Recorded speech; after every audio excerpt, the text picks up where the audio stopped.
Hey yo, have you ever had a dream that you had you do what you could you want you could do so you do you could use you want and want them to do so much you could do anything? Man, that made as much sense as this crazy movie we're about to go over. Let's cover it in the next trap recap. It gets real in the film. So the movie begins in this art class where the naked model afterwards steps out and she blows one back trying to get her mind right, feel me? And the weirdest dude in the class, Claude, comes to her and is like, yo, you want to ride home? But he ain't got no car, so they end up walking. And they just having conversations. She's about to hop up in the house, but he runs up on her and is like, yo, I drew a picture of you. I want you to have it. She opens it up, and guess what? It looks nothing like her. But she thinks it's sweet. And he's like, yo, maybe I can see them titties again one more time? Give it a little touch of Rooney? She's like, oh, okay, I guess.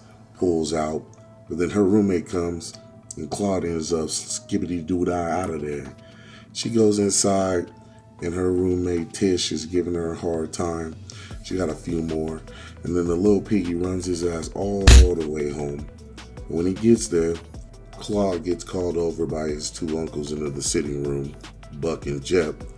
And I ain't one to judge, but Buck has Claude sit on his lap.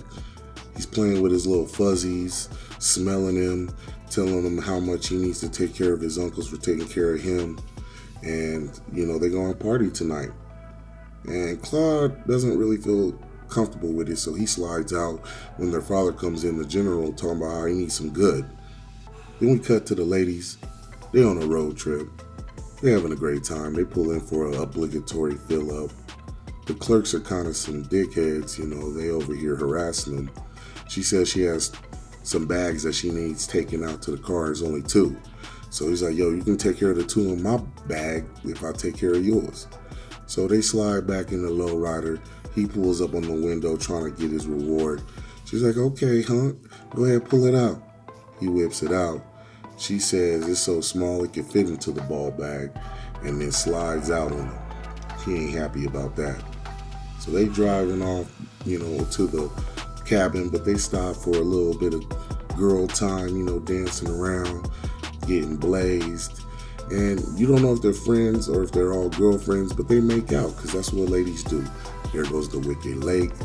They pull up with their ceiling not missing this time. And they go into the cabin. Seems like a cool little spot. No ghosts or nothing. Might be nice. They fall back on the beanbag and the couches. And Tyler finds a marital aid looking like me out there, you know what I mean?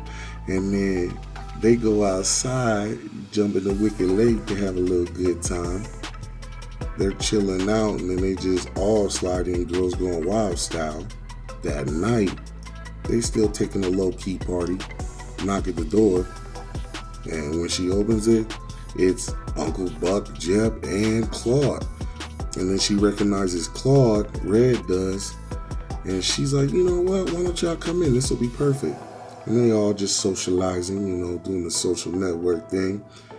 Buck being weird, but Claude finally goes over to Red, tries to shoot his shot, and Buck, he's not really impressed, so he warms him up with a little nipple clench and tells him he better handle it, then slaps the shit out of him. And he all leaking. That turns on Red.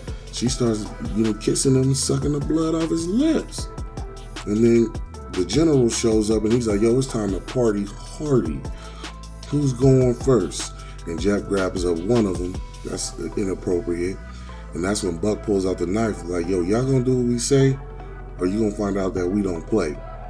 And it's just too much for Claude, so he ends up getting sick. Buck tells Renee that she needs to go ahead and clean it up. And she needs to clean it up with her shirt too, make it sexy. So she's cleaning up that puke, which is not sexy. She's not having a good time. And that's when Tara gets up and slaps him and they start all running around. Red ends up getting a knife and stabbing Claude directly into the door. but she's still kind of feeling him while the whole roughhouse goes on with the rest of the group. She sees the blood again and she can't help but to be attracted to it. I don't know if this foreshadowing, I don't know what this means. But the general brought the peace. He let off one, let him know who's the boss, you know? So they all lined up and they talking about how it's about to be a real party. Red runs off, so Buck sends Jep after her, and she just hightailing it, you know what I'm saying? Pitter patter, pitter patter. The only problem is she runs dead into a tree. You know what I mean? She didn't even see it coming. Jep tells her like, yo, you got knocked the fuck out by a tree. But the power of the moon that on her amulet makes her get all freaky. She bites the shit out of Jep, and Jep in return gives her a boulder to the cranium. They're forcing Taylor to become, real familiar with the sailor, and she does. She ends up biting this stuff off and throwing it up in motherfucking Buck's face, man. That's disgusting. She runs out the door, and Jep's like, man, I gotta go get another one. So she out there, she setting up a little trap, recap, and then he finds her and he's like, yo, bitch, you didn't think I was gonna see you? I'm gonna sit right here for a little bit. Back inside, it's 3-on-3, and the girls look like they pretty sure of themselves. And Buck's like, I got a knife. Don't you know what I'll do with that? She's like, knife? Ooh, you want to poke? General shoots another shot, and Taylor catches it in her mouth and gives it back to him. He's like, yo, that's bigger than your dick was, man. Knock at the door. It's the dudes from town. They still trying to get down with the get down. But they get, sent away, and then the tables have turned. So on their way back, they were like, yo, man, I told you them girls was weird.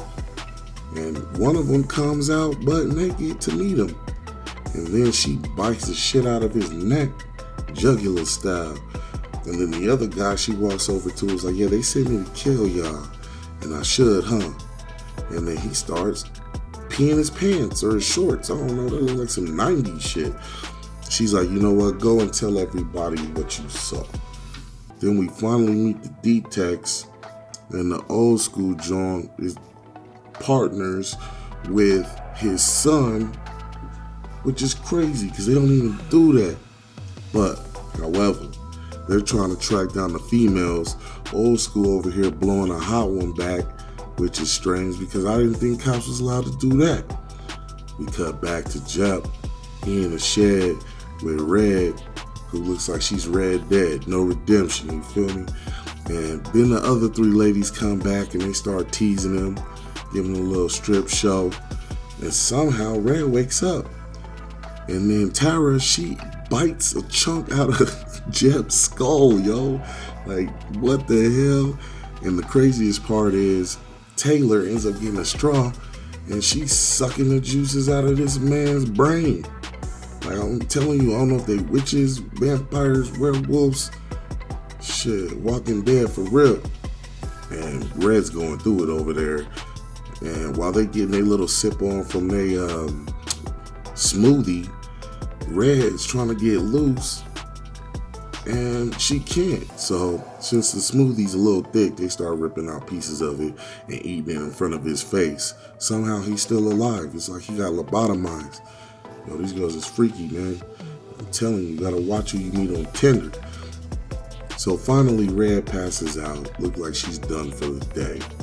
So the ladies take her outside to bury her, and they doing some kind of ritual. I don't know, Celtic, old school, Wiccan. I ain't get down with that. We cut to the general. He's in and out of consciousness. The ladies over there just eating flesh, laughing at him, telling him he's a no-dick bastard.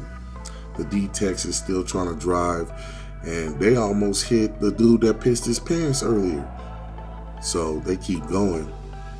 Finally, we get to Uncle Buck. They put him in some lingerie and strapped him up to that crazy sex dungeon. And they're telling him about how his soul's gonna be mine. Then they end up choking him to death with the BBC. You know what I'm saying? Looking like my Saturday night. So the young D-Tech was, he getting ready to go in. And the ladies are still having fun with Buck. It's just a bloody mess, And then while they're in there just teasing him and ripping his nipples off and just getting weird with it, they hear a knock at the door. So they look up all quick and stuff. Then their eyes start glowing. Like I said, I don't know what these females is. So they about to go in, and Old School's like, yo, let me show you how I do it. He goes in for 30 seconds and he comes out looking like he got the coronavirus mixed with gonorrhea, man. He's like, yo, he's trying to talk. And the youngster's like, yo, Pops. So he goes in by himself. It's dark as shit. He got his little snub-nosed revolver. That ain't gonna be enough, I promise you that. But he finds Buck's head in the microwave, you know what I'm saying, on defrost. It's disgusting, you know what I mean? Demonetization for real. So he goes down into the basement like that's the smartest thing. And Taylor comes up behind him, and then she ends up sucking on the revolver. They end up running into him back outside. He ends up putting a piece of wood through homegirl's face, but he ends up getting pulled back inside by the last one standing. She's about to sacrifice him to Imhotep. He gets loose. He's about to give her the long kiss goodnight, and then Pissy Boy shows up with a redneck to break it all up. And before he can stab up homegirl, the redneck blows his fucking brains out. And then they standing outside. She's like, yo, you saved my life. He's like, yup. She's like, well, close your eyes. I'm going to give you a surprise. Guess what the surprise was? You sub it.